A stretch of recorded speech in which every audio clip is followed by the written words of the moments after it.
You're watching the KOAM Morning News on Fox 14. Coming up, authorities charge a Coffeeville man with first-degree murder. Now that the rain is underway, we've seen the expansion of not only our flood watches, but also flood warnings. We'll have the latest from the Skywatch Weather Center. And the future of emperor penguins appears to be on thin ice as climate change continues to wreak havoc on their habitat. All that and more coming up. The 4 states' most watched news starts now. Thanks for joining us for the KOAM Morning News on Fox 14. I'm Tanya Bach. Coffeeville, Kansas police arrest a man for murder. Authorities believe 61-year-old David Jackson killed 47-year-old Melvin Sampson Jr. in a Coffeeville home on May 16th. Police saw him last week coming out of the home and arrested him on unrelated charges. He was being held at the Montgomery County Jail. They arrested him on charges of first-degree murder and criminal possession of a weapon, among other crimes. State authorities are investigating a house explosion in Chinook, Kansas, after a person was found dead in the home. Firefighters got the call Saturday morning of a fire at 1420 South Evergreen in Chinook. Authorities say there was no fire, but one wall of the home had been blown out by an explosion, and 3 other exterior walls and the roof were significantly damaged. Crews took precautions to prevent a further collapse of the home, then went in and found the body. They have not yet released the victim's identity. ATF and State Fire Marshal's office are helping with the investigation. City of Chinook is warning residents about a scam call going around. Officials say the scammers are telling residents they overpaid their utility bills and are owed a refund.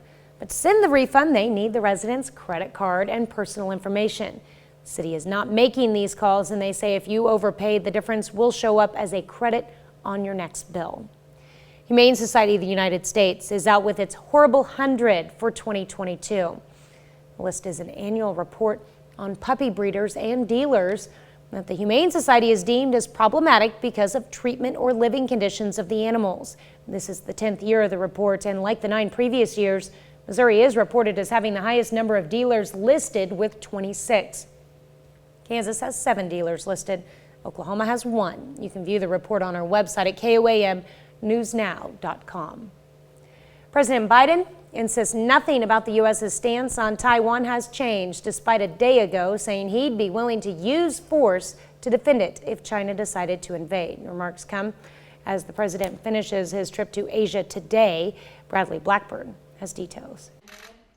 Our policy has not changed at all. President Biden says the policy of strategic ambiguity towards supporting Taiwan remains, one day after he muddied the waters when asked about a hypothetical invasion by China. Are you willing to get involved militarily to defend Taiwan if it comes to that? Yes. In Tokyo, meeting with the so-called Quad, Mr. Biden hoped to build support with the heads of Australia, Japan, and India to counter China's rising influence. Democracies versus autocracies. The president highlighted the global response against Russia for its invasion of Ukraine and said he expects China to take note. We're navigating a dark hour in our shared history. The Russian brutal and unprovoked war against Ukraine has triggered a humanitarian catastrophe. Yun Sun is the director of the China program at the Washington think tank, the Stimson Center. She says the U.S. can support Taiwan as it does Ukraine without putting boots on the ground. No one can imagine a scenario where China attacks Taiwan unprovoked and U.S. just stands aside and does not intervene. Following President Biden's original comments, a top Chinese spokesman urged the U.S. to, quote, refrain from sending the wrong signals to Taiwan independent separatist forces. Bradley Blackburn, CBS News. President Biden heads back to Washington today. Upon his return, in addition to dealing with domestic issues from inflation to baby formula shortages, he will deliver 2 commencement addresses this week, one at the Naval Academy, the other at his alma mater. It will be his 5th commencement address at the University of Delaware. Americans love to have soda with their pizza, but Pepsi thought, why not combine both? To celebrate National Pizza Party Day last Friday, the food and beverage giant launched Pepsi-Roni Pizza in New York. Really? Okay. Working closely with the CIA, Pepsi developed a pepperoni that's made with their favorite cola, not the spy CIA. Come on, Michael. It's the Culinary Institute of America. CIA. Those who have tried it say the Pepsi adds citrusy sweetness to the smoky spiciness of the pepperoni. And while it was only tested in one New York pizza restaurant, there are plans to test it in select markets this week. You have completely blown my narrative of Jason Bourne secretly breaking out of hotel windows to deliver pizza, because I thought it was CIA related. Jason Bourne, Ron behind the camera here, he'll know that Jason Bourne would have been an excellent pizza delivery driver. 30 minutes or less. Yeah. Very true. It's going to get there in time. Are you going to try the Pepsi? I'm having trouble saying it. No. Pepsi-roni pizza? Okay, so where do you have to get it? Well, in New York until they do this test market. Well, who's making it? The CIA. Okay, no, I'm saying, is there a specific restaurant that's making this pizza? Oh, that I don't know. The story did not say. I was looking back.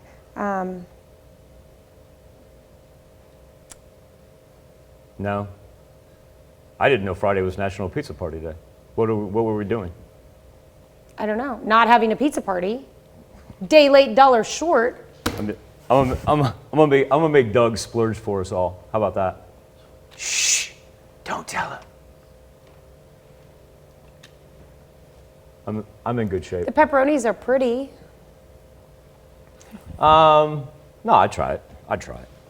I'll try it just because it'll give me something to take my mind off of the rain. You know what also make your pizza taste like Pepsi is if you accidentally spilt your soda on your pizza. Did you see that segue that I just had right there? I would try it because it would take my mind off of the rain.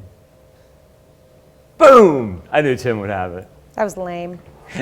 That was a Tanya Bach-esque segue. You're the queen of segues.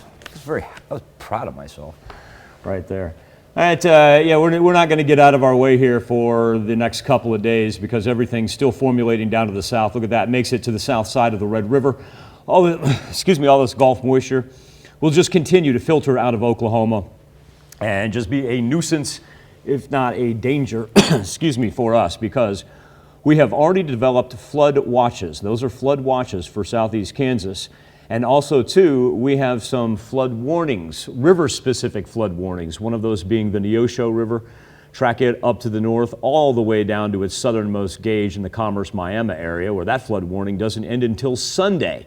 And then in portions of southwest Missouri, we have the Osage and Little Osage that have yet to crest as of yet. And since the rain's going to keep on coming, let's go ahead and just assume that if you have not received any flooding in your area, specifically those of you on the eastern edge of southwest Missouri, please know it's a distinct possibility by the time we get to the end of the work week. 58 degrees over 7th and range line, not a wide variety in temperatures. Everybody just kind of riding between 55 and 59 right now, but with the cloud cover and dreary weather, only topping out in the mid-60s. So here we roll, wait for the afternoon. That's going to bring us not only harder rain than what we had this morning, but probably some thunder and lightning. And for those of you out on the east, you'll notice that's where the push is. It continues to roll over, looks like a little break until we get to Wednesday, and then we're right back at it with additional rainfall on Wednesday. Finally, Memorial Day weekend shaping up to not be too bad. We'll at least get some sunny skies and temps in the 80s. By that point in time, we're going to need every dry second we can get our hands upon to let this water evaporate. All right, up next, summertime swimming season is almost here. Experts warn E. Coli may be hiding in your favorite swimming spot. And later, you've heard the saying, this ain't my first rodeo. Well, for this bull on the run, it may be his last. You're watching the KOAM Morning News on Fox 14. In Health Watch this morning, cutting TV time could help your heart and the impact of air pollution on COVID-19. Naomi Ruckham has some of the day's top health stories. Common air pollutants are associated with more severe cases of COVID-19. Canadian researchers looked at exposure to fine particulate matter, nitrogen dioxide, and ground-level ozone.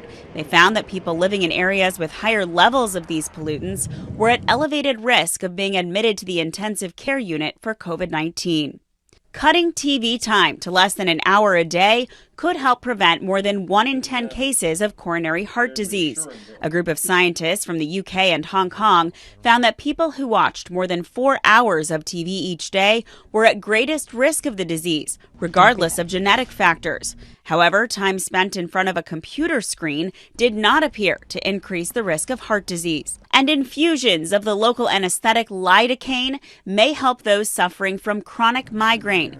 The study, published by BMJ, included more than 600 patients who were hospitalized with migraine and received lidocaine infusions over several days, along with other treatments. Most of the patients saw rapid pain relief and had fewer headaches per month. Those are some of the day's top health stories. Naomi Ruckham, CBS News, New York. COVID-19 is still prevalent among U.S. children. The American Academy of Pediatrics says the number of new infections is up 72% from 2 weeks ago, from May 12th to May 19th. More than 107,000 kids tested positive for COVID-19. The number of pediatric cases have been increasing over the last 6 weeks. Among all age groups, there's about 100,000 new cases per day. According to Johns Hopkins University, numbers have not been that high since February. Meanwhile, hospitalizations are also up in most states. As the weather warms up, health experts want people to take steps to prevent E. coli. E. coli is usually found in pool water due to polluted filters or someone swimming while having diarrhea. Analysts recommend washing your hands and showering before getting into the pool, and they also say people who have diarrhea should not swim. The CDC says people going to the bathroom in the pool can cause E. coli. These guidelines should be used for public and private pools. You would think this is common sense, but yet we have to read this every year. Move over milk. Scientists believe the next big source of vitamin D could come from a lab. In a study published Monday, researchers say they have edited tomato genes and think the fruit has the potential to produce vitamin D. Scientists used relatively new technology to edit the fruit's genes and found they contained a precursor to the important micronutrient.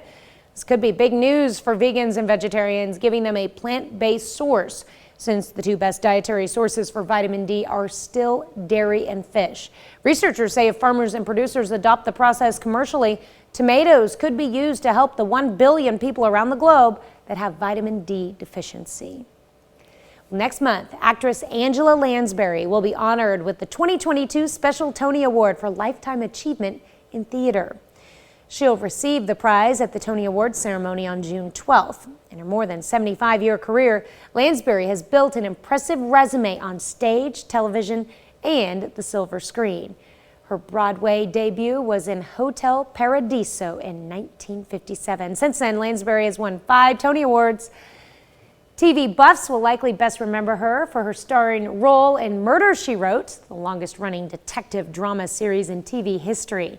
Lansbury also earned Oscar nominations for her roles in the films Gaslight, The Picture of Dorian Gray, and The Manchurian Candidate. I'll always remember her in Bedknobs and Broomsticks. Yeah, that's a good one too. I don't think there's anything that she touched that probably wasn't successful, and that goes back to who you surround. You go back to the laundry list of the people that she worked with. I have a lot of childhood memories of watching Murder, She Wrote with my grandma that I'll always remember. Angela Lansbury played a role. And the funny thing was, is if you go back when that series started, she portrayed a character that was much older than what she actually was at that time. Yeah. Because you think about Angela Lansbury now, and like that almost looks like what we would picture the character from Murder, She Wrote.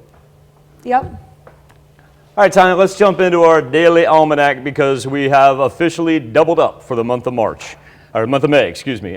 We talked about it yesterday. We knew that by the end of this week we were going to end up with twice as much rain as what we were supposed to have, and now that we've hit the 10-inch mark at Joplin Regional Airport, we should be at the 5-inch mark through the first 23 full days of the month, and we know we got plenty of more to come.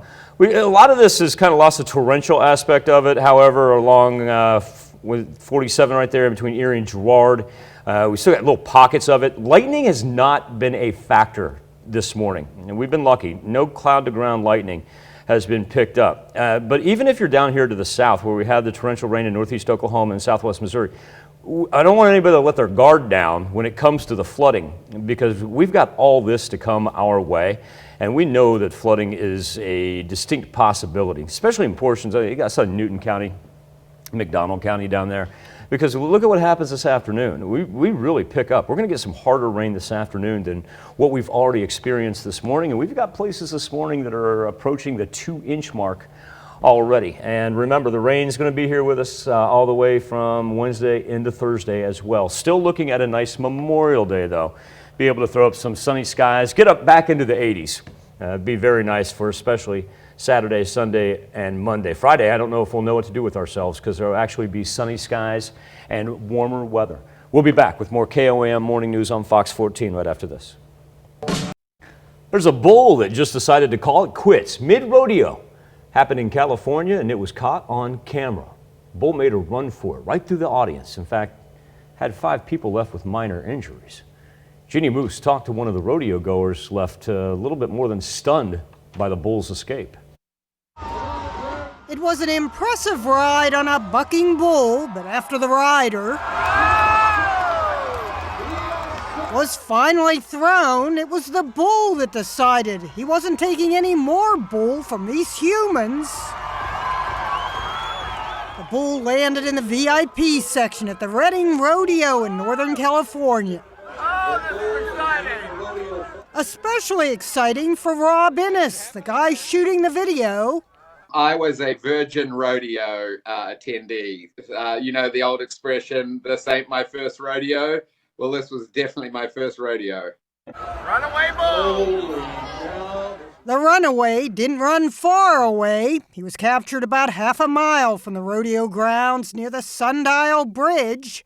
5 people suffered minor injuries, including 15-year-old Jordan Greco, who was waiting in line for the restroom when the bull came rampaging through. I felt like the side of the horn and like the muscles and all that stuff from the bull that like came up and hit me. Doctors told Jordan his leg has internal bruising. He's hobbling around on crutches, but should be okay. The pickup man and the guys on horseback ended up catching the bull. I didn't know that bulls could jump like that. I also did not know that. It was jumping like a gazelle. The uninjured animal is now back at his ranch, just living his best life, says the Rodeo Association. He won't be coming back to the rodeo. So what do you call a bull that can't be contained by a wall? No bull. His name happens to be Border Crisis. Ginny Moose, CNN, New York. Now, I understand the gentleman there that was taking the video on his phone because he'd never been to a rodeo before, and obviously he was finding the action somewhat exciting, particularly the bull riding. But just the line when he goes, "Oh, this is exciting," did he think it was staged? Did he think that's how it was supposed to go? Because he didn't miss beat. He kept that phone rolling and gave his own commentary. Clearly never been to a rodeo before. Skywatch storm trackers, it's too wet to go ride today. I'm going to tell you that much. Everything's going to be a muddy mess, that's for sure. Down to the south, we're starting to get pockets of the orange and the yellow re-emerging. Remember, we've got flood warnings for the Neosho, the Osage, and the Little Osage River. And we also have flood washes for most of southeast Kansas. Break out those precipitation numbers. Luckily, we haven't gotten anything like Tulsa's gotten, but now, as we press up into portions of Montgomery County, we're not getting close to 1.5 inches out there. Rain's going to stick around all day long, so we'll end up with anywhere from 2 to 4 inches of rain. Anticipate the flooding if your neighborhood is still above water. I know some places out to the western portion of southeast Kansas, it is probably already flooded. We'll be back with more KOAM Morning News on Fox 14 right after this. Buy more. It's time to honor today's four-state hero, Petty Officer Second Class Jerry Wood. The native of Walker, Missouri, served in Korea from 1951 to 1955 and Vietnam from 68 to 70. This highly decorated veteran earned the Korean Defense Medal, Korean Service Medal, and the Presidential Unit Citation Medal, just to name a few. To Petty Officer Second Class Jerry Wood, we thank you, today's four-state hero. The loss of Antarctica's emperor penguins would spell catastrophic consequences for the area's fragile ecosystems. Scientists say these birds not only help maintain proper levels of squid and small fish, they also serve as a main food source for other critical creatures like leopard seals and orca whales. But the Arctic's emperor penguins are facing an uncertain future as climate change continues destroying their habitats. Marianne Rafferty has a closer look. They're cute, they're cuddly, they're also at risk of being wiped off the face of the planet. The march of the emperor penguins continues, but this time, scientists say it's toward their demise. The disappearance of any species is a tragedy for the planet, whether small or large, plant or animal, it doesn't matter. The latest climate data from the United Nations reveals an alarming number of devastating records were broken in 2021, including sea level rise, ocean heat, greenhouse gas concentrations, and ocean acidification. Because the world's oceans reached their warmest and most acidic levels ever recorded last year, researchers estimate Antarctica's emperor penguins could go extinct in the next 30 to 40 years. Without sufficient ice flows, these magnificent birds won't be able to successfully reproduce, as countless young chicks die from exposure to the freezing water as the ice around them cracks. The ground they rest on, where the colony is developing, breaks, and if the water reaches them, they aren't ready to swim. They don't have their definitive grown-up waterproof feathers, and they die because of the cold. The crisis is already in motion, but it is getting worse. For 3 years, scientists say one colony of emperor penguins in Antarctica's Weddell Sea has had, quotes, almost zero reproductive success because of the weakening ice. Another half hour of news and weather is just ahead. Coming up on the KOAM Morning News on Fox 14, we'll meet an 84-year-old grandmother who proves it's never too late to learn or graduate from college. And one of the kings of the WWE ring opens up about life as a wrestler and how he uses it as a way to give back. You're watching the KOAM Morning News on Fox 14. We'll be right back. The 4 states' most watched news starts now. Welcome back to the KOAM Morning News on Fox 14. It's currently 7:31. Let's take a look at today's top stories. Another Coffeeville man will face a jury trial in December after he was charged with raping an infant less than 18 months of age. A judge said during a preliminary hearing there was enough evidence to bring 57-year-old Archie Cannon in front of a jury. He's charged with rape and aggravated intimidation of a witness or victim. Bond is set at $100,000. Coffeeville police arrest a man for murder. Authorities believe 61-year-old David Jackson killed 47-year-old Melvin Sampson Jr. in a Coffeeville home on May 16th. Police saw him coming out of the home last week and arrested him on unrelated charges. He was being held at the Montgomery County Jail. Now he's been arrested on charges of first-degree murder and criminal possession of a weapon, among other crimes. State authorities are investigating a house explosion in Chinook, Kansas after a person is found dead in the home. Firefighters got the call Saturday morning of a fire at 1420 South Evergreen in Chinook. Authorities say there was no fire, but one wall of the home had been blown out by an explosion and 3 other exterior walls and the roof were significantly damaged. Crews took precautions to prevent a further collapse of the home, then went in and found the body. They have not yet released the victim's identity. ATF and State Fire Marshal's Office are helping with the investigation. City of Chinook is warning residents about a scam call going around. Officials say the scammers are telling residents they overpaid their utility bills and are owed a refund. But to send the refund, they need the residents' credit card and personal information. And the city is not making these calls. They say if you overpaid, the difference will show up as a credit on your next bill. On the last day of the session on Monday, Kansas lawmakers in both chambers voted to approve a bill allowing some business owners to receive property tax and rent rebates. The bill would allocate $50 million in federal COVID-19 relief funding to the rebates. Businesses that were forced to shut down during the pandemic would be eligible for up to $5,000 in rebates on property taxes or rent paid during that time. Businesses received more than $150,000 in COVID relief, would not be eligible. The bill now heads to the governor's desk. And the Humane Society of the United States is out with its Horrible 100 for 2022. The list is an annual report on puppy breeders and dealers that the Humane Society has deemed as problematic because of treatment or living conditions of the animals. This is the 10th year of the report. Like the 9 previous years, Missouri is reported as having the highest number of dealers listed with 26. Kansas has 7 dealers listed. Oklahoma has 1. You can view the report on our website at KOAMnewsnow.com. Well, students in one California district are getting hands-on training in the medical field without ever leaving their school's campus. Dave Alley has more from Arroyo Grande, California.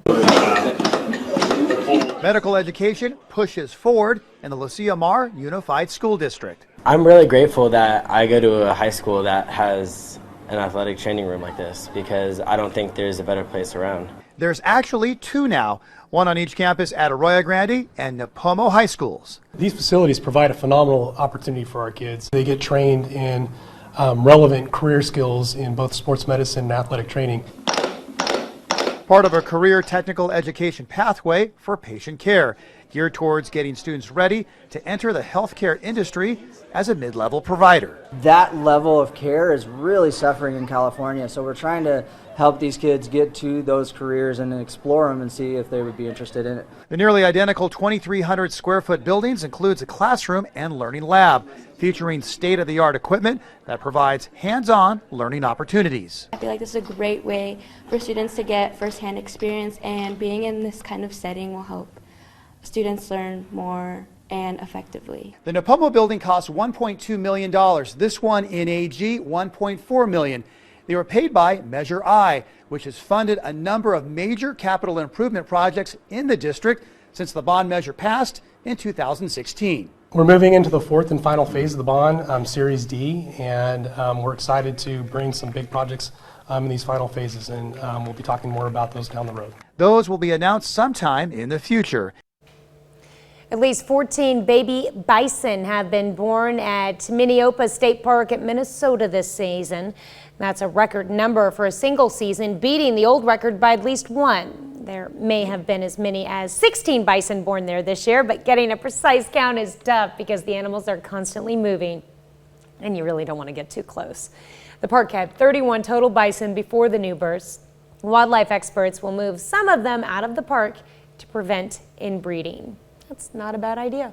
And great news coming off of the story that you did about the penguins and the reproductive issues that they were having there, to see that at least we have one species that,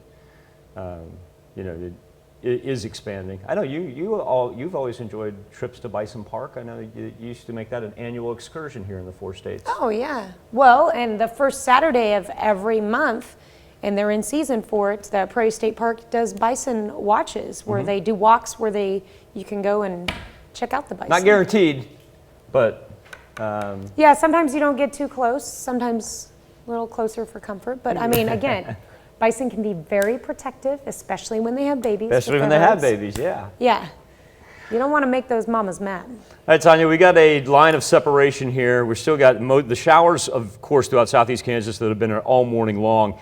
And now we're formulating a little spotty heavy rain coming out of Ottawa County, south of I-44, making its way into Newton County as well. Just kind of give you an idea of where we've got that thin little opening right there. It's not going to last too long. The dark green indicating flood warnings. That is for the Neosho River running through southeast Kansas into Ottawa County. Then up throughout southwest Missouri, we have the Osage and Little Osage that are also in the midst of flood warnings. Now these are flood watches, which you see the green throughout southeast Kansas. But 1/6 dozen when it comes to the amount of rain that we've already picked up, as we are approaching the 2-inch mark, specifically along the Kansas-Oklahoma state line. And we will see that spread, even though we see parts of southwest Missouri on the far eastern edge of our counties that haven't picked up any rain as of yet. That's not going to last forever. 58 degrees in Joplin, where we've had the sporadic rainfall, just a little light easterly breeze. And so we haven't had to worry about any damaging wind gusts today. And really, on the severe thunderstorm risk map, our threat of hail very, very limited as well. There's a look at our temperatures.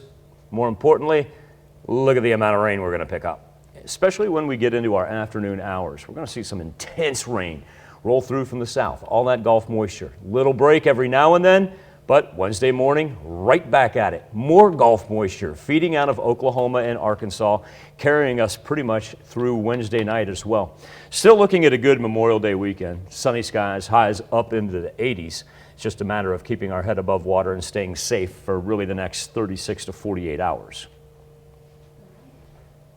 We know you depend on the KOAM News Now Instapoll. We call it our something to talk about each and every morning. Of course, summertime means swimming, barbecue, kids on vacation, and the blockbuster movies that we've been hearing about all year long. This year's lineup, no exception. We've got the return of Iceman in Top Gun, to the return of everyone's favorite space ranger in Lightyear. Also, a world populated by dinosaurs in Jurassic World Dominion. There's the David Bowie movie. And there's one coming out about Elvis as well. Our question to you this morning, what summer movie are you most excited about? And right now, Maverick started off as our early clubhouse leader. It's now been overtaken and almost doubled up by Jurassic World Dominion. Thor comes in third, and then we've got a smattering of others that are only ranging between 5 and 10%. Each and every morning, KOAMnewsnow.com/vote. That'll take you straight to the poll. Or you can also connect to us via our Facebook page at KOAM News Now. A lot of people take a semester off during college, maybe even a year or longer. But a University of Minnesota student needed a little more time than that, if you will. Betty Sanderson, well, she started at the school 67 years ago. She had to pause her education when she got married, had kids, but never lost her desire to finish. And this month, at age 84, Sanderson graduated, proving it's never too late to achieve one's goals. Marielle Mose with her story. Betty Sanderson. It's just pure joy, pure joy. She's 84. Pure satisfaction that I had attained my goal of walking across Northrop. Sanderson left Renville, her small farm town in central Minnesota, as the first person in her family to go to college. This is my letter of acceptance, dated July 7th, 1955. She went to the University of Minnesota to get her license to be a nurse, a program that only took her a year. This is my graduating class from the nursing. She continued taking college courses, but was eventually taken off course when she met her husband and followed his career moves, never finishing her degree. I was about 25 credits, approximately 25, 28 credits short when I started back. After raising 2 daughters and pursuing a decades-long nursing career, she eventually retired in 2013. I was out to lunch with friends, and we were talking about bucket lists and things we wanted to do. And I said, I've always wanted to graduate from the U. Determined to make that happen, Betty enrolled in classes at the U of M in fall of 2018. Where her second time around was a lot different. This is the University of Minnesota when I was here. There was no West Bank. You can see the parking lots that are now all buildings. A larger campus is one thing, but technology was her biggest obstacle. That computer business just almost did me in. Going virtual during the peak of the pandemic nearly stopped her. I had to drop both classes that I tried to take online. I couldn't do it. But on May 7th, she did it. You need to do what you want to do or what your goals are. Don't let anybody stop you.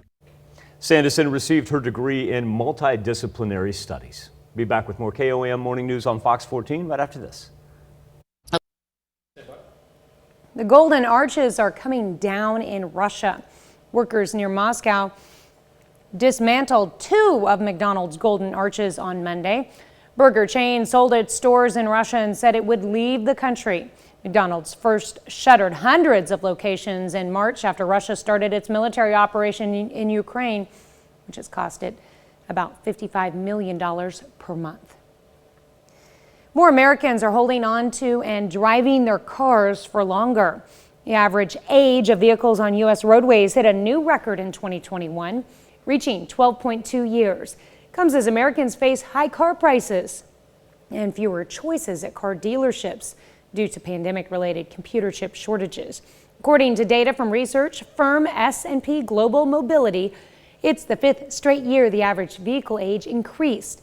It's a trend seen over the last 2 decades as the quality of cars has improved, meaning vehicles last longer.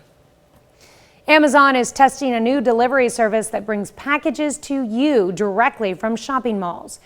The online retail giant will use flex drivers who use their own cars to pick up packages from certain mall-based retail stores instead of Amazon warehouses. It's designed to speed up delivery times, and customers will have their choice of opting for the local mall shipment instead of a traditional delivery. According to a report, Amazon is testing the new delivery service at malls in Las Vegas, Arizona, and Virginia. We'll be right back with more after this, but first let's take a look at the market prices before the opening bell.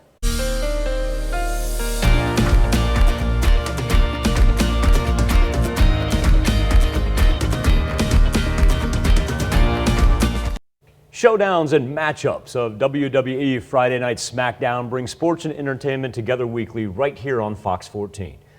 We caught up with the star of the ring, Roman Reigns, to talk about the excitement of the live shows as far as what's coming up, as well as how much it means to him to be able to entertain through the WWE while also giving back. Here's Ashley Dvorkin.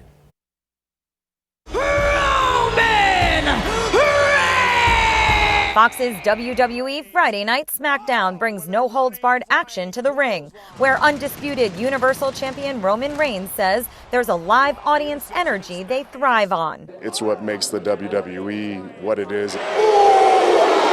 To be in the environment, to be in the middle of the storm, unlike anything. But even when you're not there, do you feel, I mean, the fandom for WWE is so crazy, right? passionate. They're very hardcore and they understand where we came from and hopefully where we're trying to go. So yeah, there's a big demand from these fans, and there's a lot of respect on the line to continue to push this legacy and represent our business at the highest. And in addition to entertaining on TV, Reigns loves reaching people on another level through WWE partnerships like Make-A-Wish. To find people who are struggling and to be able to pull them out of that hole, to help them, push them up and drive some positivity in their lives, create an inspirational feel of success to where they can follow that like guideline. There's nothing like it, and that's been the beauty of it.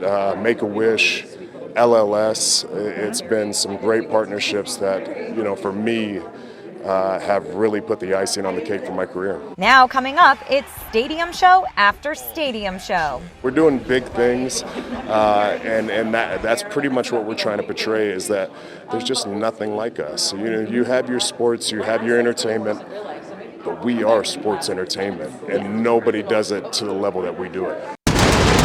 In Hollywood, Ashley Dvorkin, Fox News. All right, let's jump into the Skywatch Storm Tracker, because we are looking at this sliver of a break in between 44 and then moving up on that line just to the northwest of Parsons and Pittsburgh. The east has remained calm. We're starting to pick up a little bit in the Monette, Mount Vernon area.